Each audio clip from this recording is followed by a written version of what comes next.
Ouais. C'était super. Merci beaucoup. Donc j'ai préparé 8 questions à te poser. Ok, d'accord. Allons-y, avec grand plaisir. Tu as commencé par interviewer des personnalités que tu aimais bien. Tu Ouais. as fait des pranks à des gens dans la rue pour la télé. Ouais. Tu as joué la comédie pour le cinéma. Aujourd'hui, tu fais du stand-up, un spectacle et des courts-métrages. Parmi toutes ces activités, qu'est-ce que tu as préféré faire? La réalisation. La réalisation. Dernièrement, j'ai adoré réaliser un court-métrage. Normalement, je vais bientôt réaliser un long-métrage. Et j'ai adoré ça. J'ai hâte. C'est plus la réalisation qui m'attire pour le moment et le stand-up en deuxième.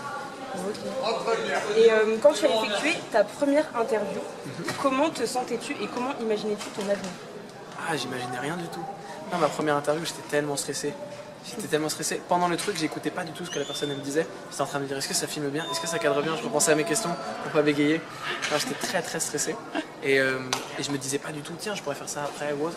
Je l'avais vraiment fait parce que j'avais envie de rencontrer cette personne. Je l'avais interviewée et j'avais pas de plan de carrière ou autre. Et tu travailles aujourd'hui avec certaines des personnalités que tu as interviewées, notamment Baptiste Lorbert. Ouais. Et tu te fais toi-même interviewer. Comment est-ce que tu vis ça et quels sentiments est-ce que tu ressens aujourd'hui par rapport à ça? C'est tellement kiffant, j'adore.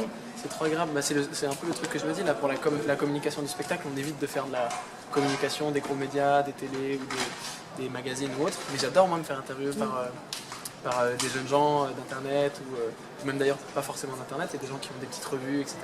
Et j'adore ça parce que moi j'ai fait ça quand j'étais plus jeune. Ça me rappelle pas moi plus jeune parce que je suis toujours jeune, mais ça me fait kiffer de pouvoir un peu rendre l'appareil. Tu vois, on m'a fait ça et tout. J'ai trop kiffé, donc si je peux essayer de faire kiffer, ça me fait plaisir. Tu as commencé très jeune à faire des vidéos. Qu'est-ce que tu penses du fait que certains jeunes ne puissent pas faire ce qu'ils ont envie parce que leur âge est une barrière aux yeux de leur entourage, et quels conseils leur donnerais-tu? Bah, je sais pas si l'âge c'est une barrière en fait. Je pense que l'âge c'est une barrière quand tu décides que c'est une barrière, et ça peut être une force quand tu décides que c'est une force.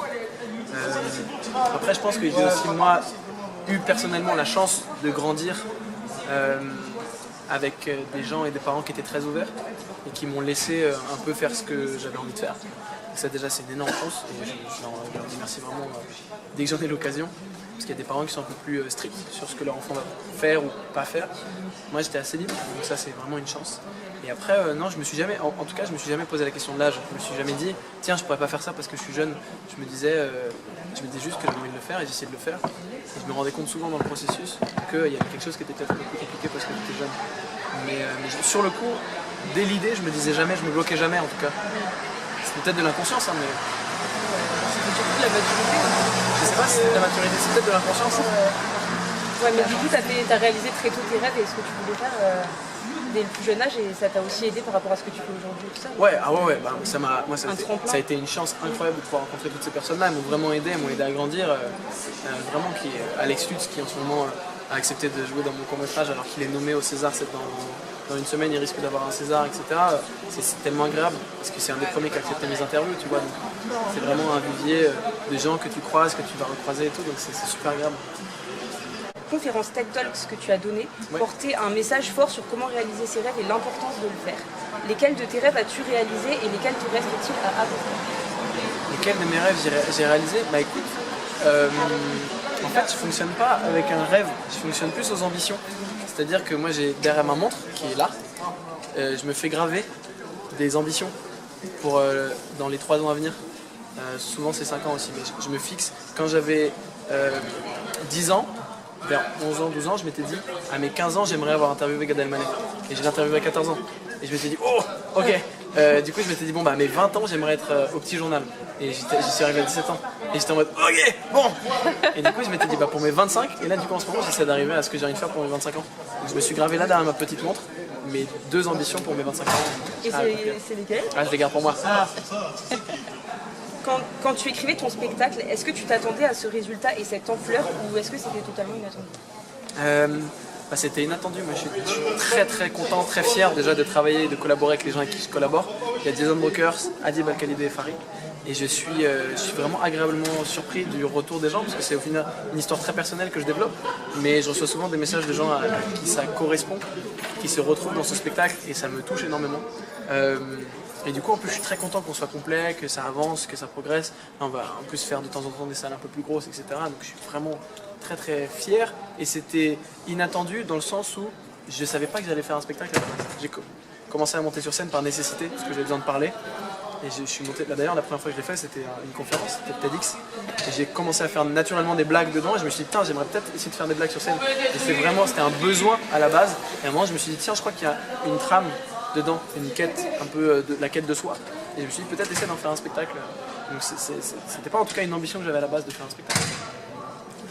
As-tu un rituel avant de monter sur scène? Ouais.